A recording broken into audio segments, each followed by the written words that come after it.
Top story this afternoon. The top intelligence official in the United States says he believes North Korea will never give up its nuclear weapons. His remarks were promptly downplayed by the State Department. It reiterated that Washington's stance is that its current denuclearization policy will eventually have the desired effect. Our foreign affairs correspondent Kwon Soa starts us off. The U.S. State Department has insisted that Washington remains fully dedicated to its policy of denuclearizing the Korean peninsula.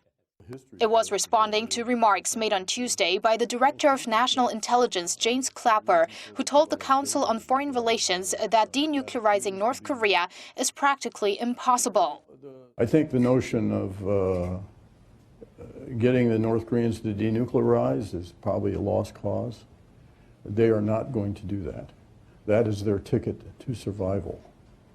The intelligence chief said the U.S. had options to encourage the regime to reduce its stockpile, but it would require some give and take.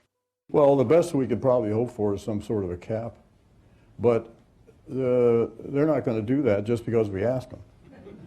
There's going to have to be some significant inducements. Responding to the comments, State Department spokesperson John Kirby made clear that Clapper's views do not represent Washington's official stance. He added that the U.S. is hoping for a resumption of the six-party denuclearization talks once North Korea is able to demonstrate verifiable efforts toward that end. But what exactly constitutes verifiable efforts? Inspectors have to be able to go into the country and be able to see whether or not North Korea is in keeping with the agreement to denuclearize, should it agree to do so.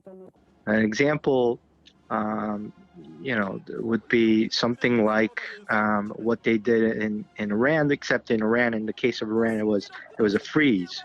So in North Korea, it would have to be denuclearization, which is what the State Department has reiterated. While there are concerns, there is some division within the U.S. on North Korea policy. Some experts say the U.S. intelligence chief's statement should not be taken too seriously, as many things could change because the current administration is on its way out in a few months.